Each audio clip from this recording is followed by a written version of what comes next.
بسم اللہ الرحمن الرحیم۔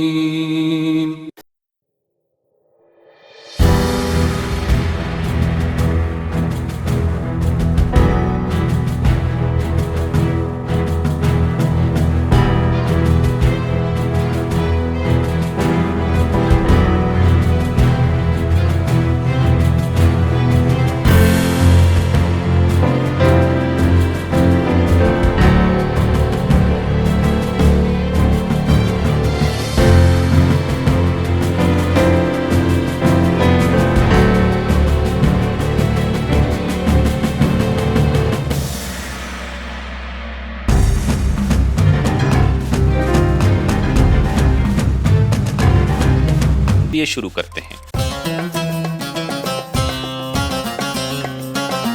ناظرین، سب سے پہلے آپ کو یہ بتاتے ہیں اور ساتھ میں وہ ویڈیو بھی دکھاتے ہیں جو حق خطیب کو بے نقاب کرنے کے لیے کافی ہوں گی۔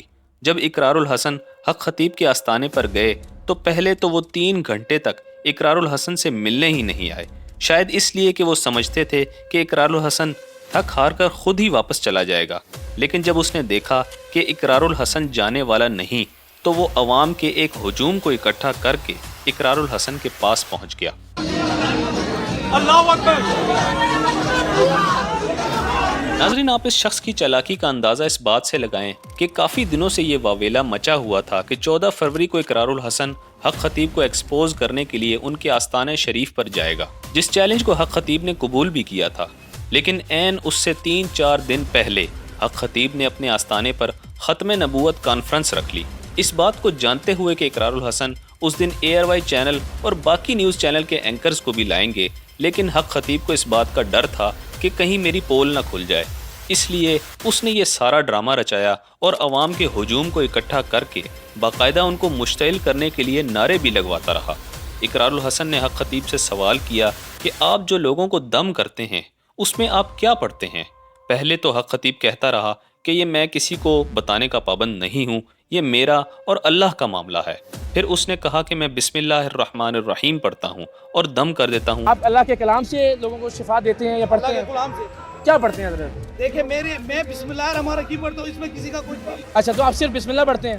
یعنی جو مرضی کرتا ہوں۔ آپ بتا دیجئے کہ میں یہ اللہ کا کلام پڑھتا ہوں، اس میں تو کوئی گستاخی نہیں کر رہا نا حضرت؟ میں بسم اللہ پڑھتا ہوں، بس کافی ہے۔ آپ بسم اللہ پڑھتے ہیں؟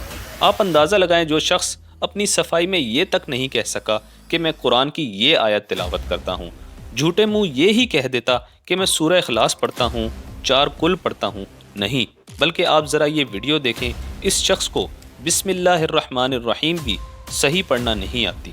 کیا پڑھتے ہیں حضرت؟ دیکھیں، میں بسم اللہ الرحمن الرحیم پڑھتا ہوں، میں بسم اللہ الرحمن الرحیم پڑھتا ہوں۔ اقرار الحسن نے مزید پوچھا کہ آپ اپنے آپ کو تاجدار ختم نبوت کہتے ہیں، ختم نبوت کانفرنس کا بھی آپ نے اہتمام کیا ہے، کوئی ایک حدیث یا قرآن کی ایک آیت ہی اس ضمن میں سنا دیں۔ لیکن پیر صاحب اس کا بھی کوئی خاطر خواہ جواب نہ دے سکے۔ جب بات کرامت کی آئی تو کہتے ہیں کہ اگر میں یہ ثابت نہ کر سکا کہ جو کرامت میں دکھاتا ہوں وہ اصلی ہے تو میرا گلا کاٹ دیں، اور یہ کہہ کر فاتحانہ انداز میں کھڑے ہو گئے جیسے یہ مارکا وہ جیت گئے ہوں اور اقرار الحسن کو غلط ثابت کر دیا ہو۔ منہ میں کیلے ڈال کے کہا کہ آپ خطیب ٹریک کر رہا ہے، اگر یہ میں ثابت نہ کر سکوں میرا گلا کاٹ دو۔ اور بعد میں اسی ڈرامے باز لڑکی کو لے آئے جس کی آنکھ سے وہ ایک دفعہ نہیں کئی دفعہ چین نکال چکے ہیں۔ اس لڑکی کی ویڈیوز آپ بار بار دیکھ بھی چکے ہیں۔ اب ناظرین، آپ اس پورے پروسیس اور اس پورے دنگل کو دیکھیں تو آپ کو کیا لگتا ہے کہ اس کھیل کا نتیجہ کیا نکلا؟ تو آپ کو بتائیں کہ اس کا نتیجہ کچھ بھی نہیں نکلا، کیونکہ حق خطیب نے اس کھیل کو پلان ہی اس طریقے سے کیا تھا کہ اس کا رزلٹ کچھ بھی نہ نکلے۔ اب ناظرین، اگر آپ اقرار الحسن کی ویڈیوز دیکھیں تو آپ کو لگے گا کہ واقعی حق خطیب کا سارا کٹا چٹا کھول کر اقرار الحسن نے عوام کے سامنے رکھ دیا ہے، لیکن حقیقت میں ایسا کچھ بھی نہیں ہے جیسا آپ سوچ رہے ہیں۔ کیونکہ اگر آپ حق خطیب کے یوٹیوب اکاؤنٹ سے پوسٹ ہونے والی ویڈیوز پر نظر ڈالیں تو وہ کلپس آپ کو ایسے انداز میں پیش کر رہے ہیں جیسے حق خطیب جیت گیا اور اقرار الحسن ہار گیا ہو۔ انجینئر محمد علی مرزا نے اپنی ایک ویڈیو میں کہا تھا کہ اس سب کا نتیجہ کچھ بھی نہیں نکلے گا، یہ بھی آپ کو دکھاتے ہیں۔